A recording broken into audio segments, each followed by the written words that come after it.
샬롬. 여러분, 아름다운 봄날입니다. 모두들 건강하시죠?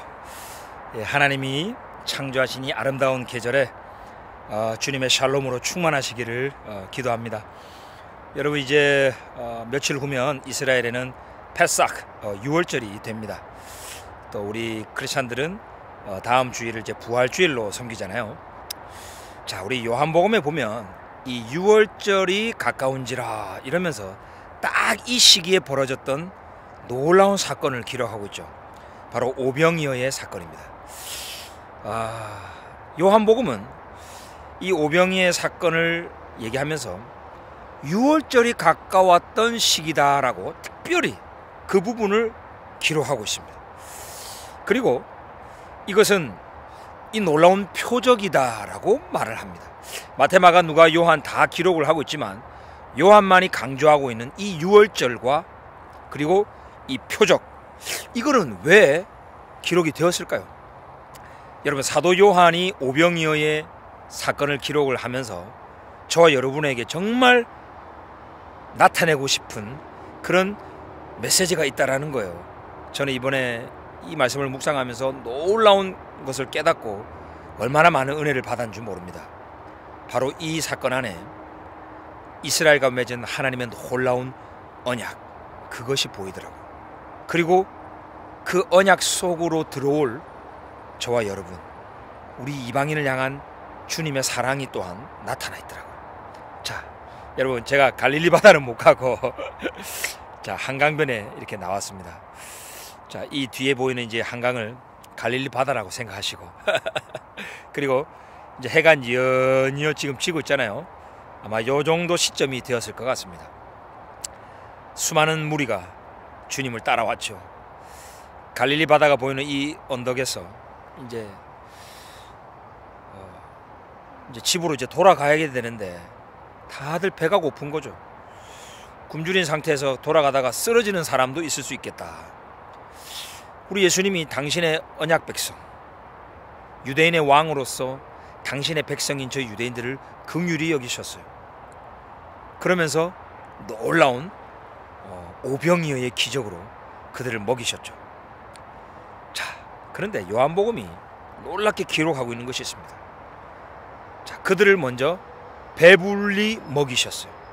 그들의 원대로 주시니라 그랬습니다.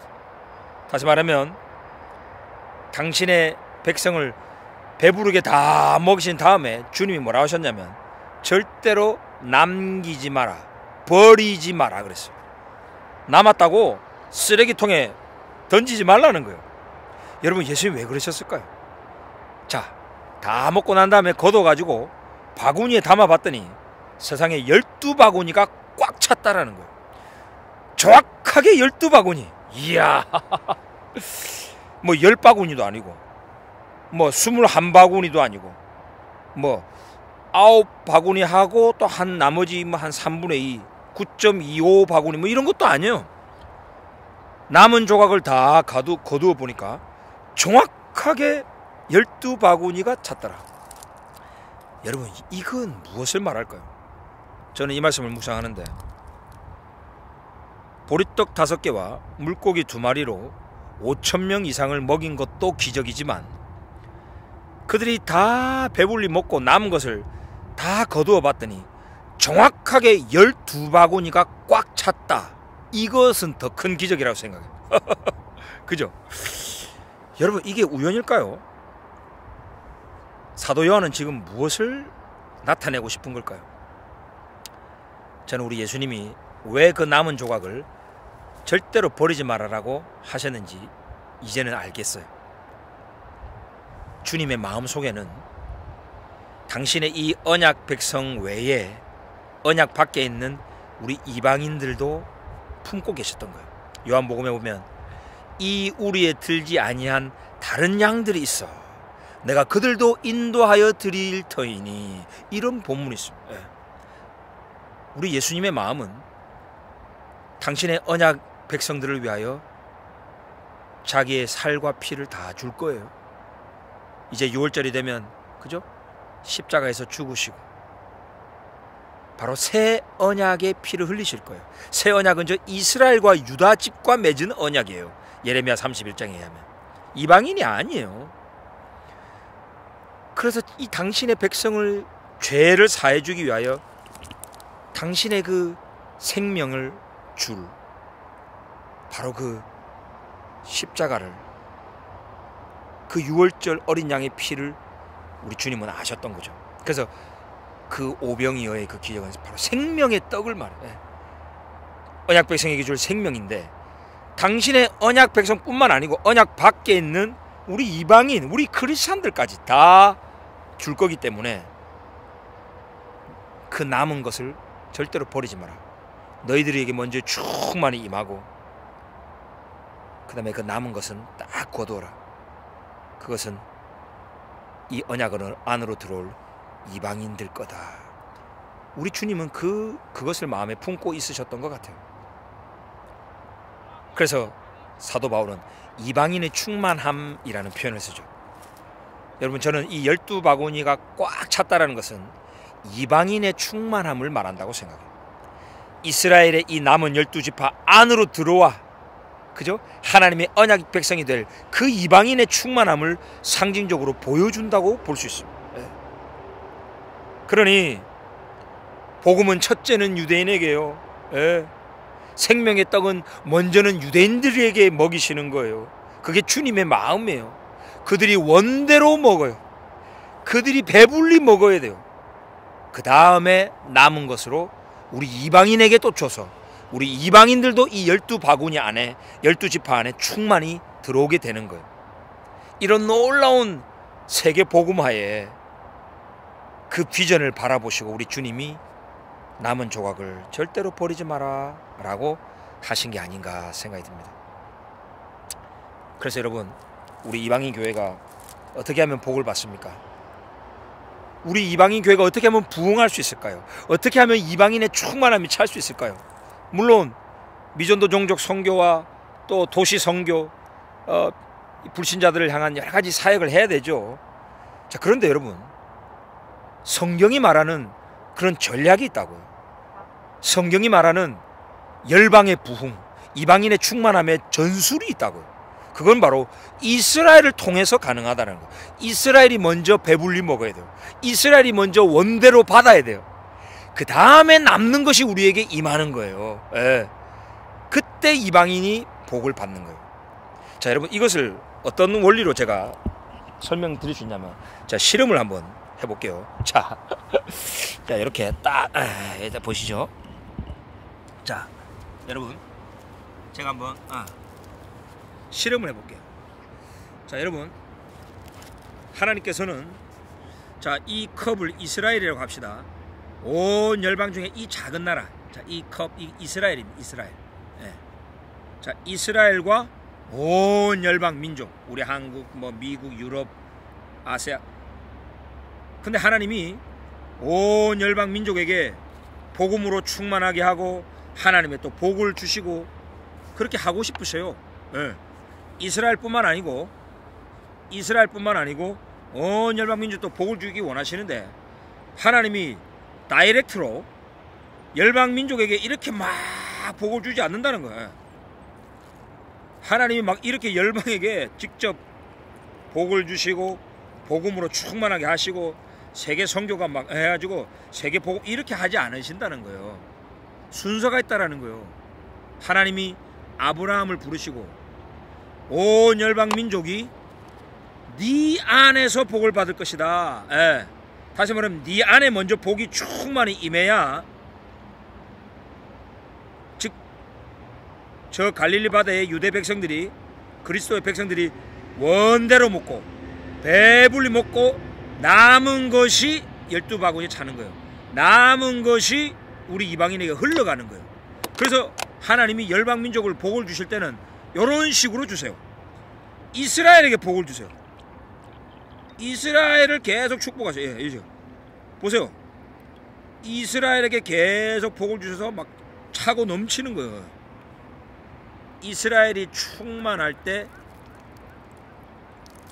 열방 민족까지 이 복이 이게 흘러가는 거예요. 하나님은 이런 식으로 복을 준다는 거예요. 이런 식으로. 예. 그래서 사도 바울이 말하잖아요. 그들의 실패가 그들의 넘어짐으로 구원이 이방인에게 이르렀고 그들의 실패가 너희에게 풍성함이 되었거늘 하물며 그들의 충만함이리요. 예? 이스라엘이 복음으로 충만하고 이스라엘이 하나님의 복을 받고 샬롬으로 충만할 때 이 놀라운 복이 이방인에게 막 차고 넘친다는 거예요. 넘치는 것으로, 즉 남은 것으로 열방이 복을 받게 된다. 이런 세계 선교와 세계 복음화의 전략이 바로 성경적인 전략이고 이것이 하나님께서 작정하신 경륜이라는 거예요. 이게 성경적인 거래요. 그래서 이 마지막 시대 선교는요, 저 이스라엘을 계속 주목해야 돼요. 이스라엘에게 막 복을 심어야 돼요. 예루살렘의 평화를 위하여 기도해야 돼요.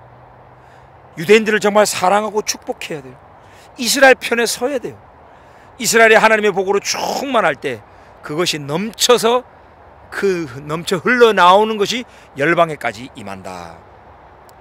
여러분, 그 수로보니게 이방 여인과 예수님과의 대화 기억나십니까? 마태복음에 나와 있죠. 이 수로보니게 이방 여인이 그 딸이 하나 있었는데 귀신 들렸죠. 그래서 예수님을 보러 다윗의 자손이요, 메시아요, 그리스도요, 좀 고쳐 주십시오, 내 딸 좀. 그러니까 우리 예수님 뭐라고 그러셨어요? 자녀의 떡을 취하여 개에게 던짐이 마땅하지 아니하도다. 이야, 이 무슨 충격적인 말입니까? 다시 말하면 당신의 자녀, 하나님의 아들이라고 부르는 저 이스라엘에 줘야 될 저 떡을, 저 오병이요, 저 복음과 저 하나님의 축복을 떼가지고 개인, 이방인에게 던져주는 것이 마땅하지 않다. 그랬더니 수로보니게인이 뭐라고요? 아니 어떻게 메시아가 돼가지고 그런 얘기 할 수 있어요? 인종차별하는 거예요, 뭐예요? 이야, 이렇게 안 했습니다. 수로보니게 여인이 겸손하게 인정합니다. 옳소이다마는, 네 맞습니다. 그것은 하나님의 경륜입니다. 그것은 하나님의 언약입니다. 그것은 성경적인 하나님께서 먼저 선택하시고 이스라엘에게 복을 주시고 또 이스라엘을 통해서 복이 흘러가게 하는 하나님의 전략, 예, 인정합니다. 그것이 성경적이죠. 옳소이다마는 개들도 상에서 떨어진 것을 부스러기를 먹지 않습니까?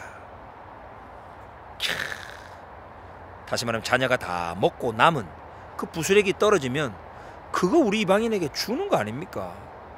그거라도 주십시오. 우리 예수님께서 놀랬죠. 여자여, 네 믿음이 크도소이다. 이 이방인이 어떻게 이 하나님의 놀라운 이 언약을 알까? 어떻게 이 경륜을 이해를 했을까? 놀라운 치유의 은혜를 베풀어 주셔요. 여러분, 이게 바로 하나님의 복이 우리 한국교회에, 우리 한민족에게 흘러들어오는 방식이라는 거예요. 이스라엘의 자녀, 하나님의 자녀가 먼저 떡을 먹어야 돼요. 복음으로 충만하고 하나님의 복과 샬롬을 누려야 돼요. 그 다음에 그 남은 조각이, 그 상에서 떨어진 것이 우리에게 임하는 거예요. 이것이 누구를 차별하는 것이 아니고 이것이 먼저 선택한 자를 통해서 이방인을 축복할 하나님의 작정이요 경륜이라는 거예요. 아무쪼록 이제 부활절이 다가오고 있습니다. 내일 모레면 이제 이스라엘이 6월절인데요. 여러분, 십자가를 통하여 놀라운 이 출애굽의 사건은요, 이스라엘만 구원하는 사건이 아니죠. 이스라엘 통하여 온 열방이 복을 받고 구원을 누릴 주님의 마음이 담겨 있습니다. 그래서 이 마지막 시대에 우리 한국 교회가, 저 여러분의 가정이 정말 부흥을 경험하고 하나님의 복을 받으려면 이스라엘이 먼저 충만해야 되고 저들이 원대로 배불리 먹어야 됩니다. 하나님의 자녀가 먼저 떡을 취해야 된다는 것이에요. 여러분, 이스라엘을 축복하시기 바랍니다. 샬루 샬롬 예루살렘 이샬라이보 하바이크. 예루살렘의 평화를 위하여 기도하라. 예루살렘을 사랑하는 자는 형통하리로다. 이 복을 받아 누리시는 저 여러분이 되기를 축원합니다. 여러분 사랑하고 축복합니다. 네, 감사합니다.